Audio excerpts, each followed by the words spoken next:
Jadi di Kesultanan Utsmaniyah dulu tuh keadaan adem ayem. Waktu Sultan Sulaiman muda punya pendamping, punya selir, namanya Mahidevran. Jadi Mahidevran itu ngikutin kehidupan Sultan itu mulai dari masih muda. Punya anak tuh, namanya Mustafa. Itu keadaan seperti itu adem ayem gitu ya. Itu mulai berubah setelah kehadiran Alexandra de la Rosa. Alexandra de la Rosa tuh budak dari Rusia, agamanya Kristen, dibawa oleh para pedagang Crimea, terus dibeli oleh istana kesultanan. Nah di situ dia taruh di harem, di tempat-tempat para budak-budak yang selir-selirnya sultan gitu kan. Ini Huram ini orang bule lah kalau kita ya. Jadi untuk masuk ke kesultanan di Turki itu mungkin dia terlihat sangat berbeda gitu.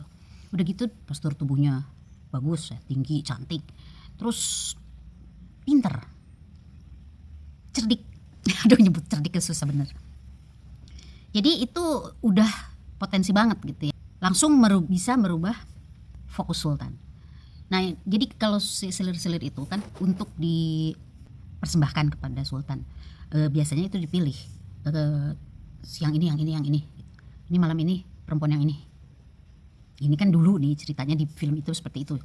Seperti itulah kenyataannya. Nah kalau ada sampai sultannya yang suka, itu artinya udah favorit.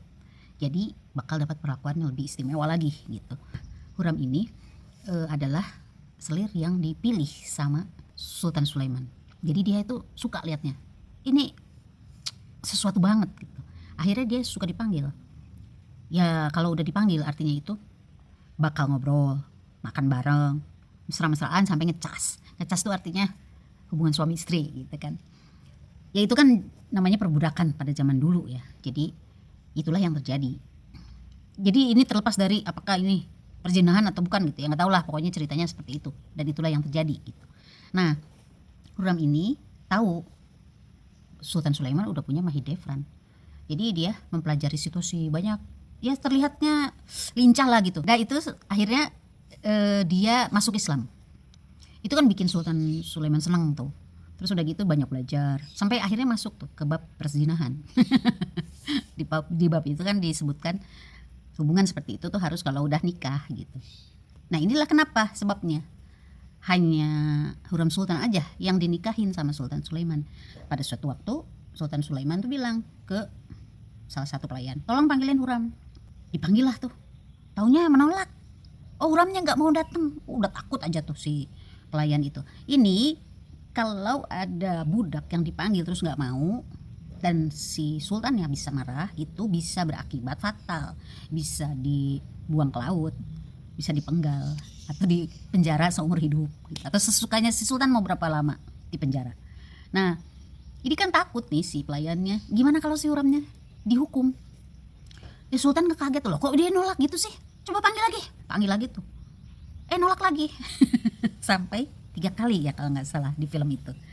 Nah akhirnya Sultan marah nih, jadi didatengin lah Alexandra de la Rosa, itu didatengin ke kamarnya. Kenapa kamu menolak permintaan saya gitu. Intinya kayak gitu. Nah Huram bilang, kalau dari yang saya pelajari tentang hubungan suami istri, seharusnya kan kita nikah dulu. Artinya kalau tidak berarti kita itu berzina. Itu jawaban Huram. Itu bikin duel gitu ya Sultan Sulaiman ketampol.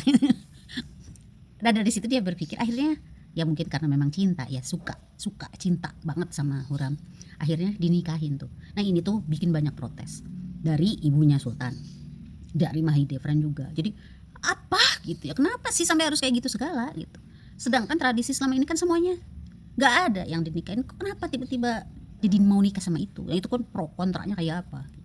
Nah akhirnya secara otomatis sebenarnya Huram itu dengan dinikahin itu udah punya jalur khusus ya. Jalur khusus bahwa anak-anaknya dia nanti yang akan ngeganti posisi sultan, bukan anaknya Mahidevran gitu. Kalau misalnya Huram gak dinikahin, yang nanti jadi ngeganti Sultan Sulaiman itu pasti Mustafa. Tapi karena ini sudah dinikahi, berarti harus yang dari yang sah dulu, yang menjadi pengganti sultan. Nah itu makanya Mahidevran wah kebakaran jenggot, ketar-ketir, terus mengambek, protes dan segala macam. Tapi tidak diterima. Ini sultannya juga udah fall in love banget gitu ya ke Hurram, akhirnya malah banyaknya berkiblatnya ke Hurram. Sampai waktu umurnya udah cukup nih Mustafa, itu kan suka ada latihan kepemimpinan gitu ya. Mustafa itu dipindahin ke kemana ya, lupa lagi, ke wilayah lain. Mahidevran juga disuruh pergi, artinya tidak ada lagi di istana itu. Mereka itu kan diamnya di istana Topkapi. Nah itu tuh kerennya Hurram Sultan itu, sebagai selir bisa berubah, bermetamorfosa sampai akhirnya dinikahin dan jadi permaisuri, punya kekuasaan penuh. Keren ya.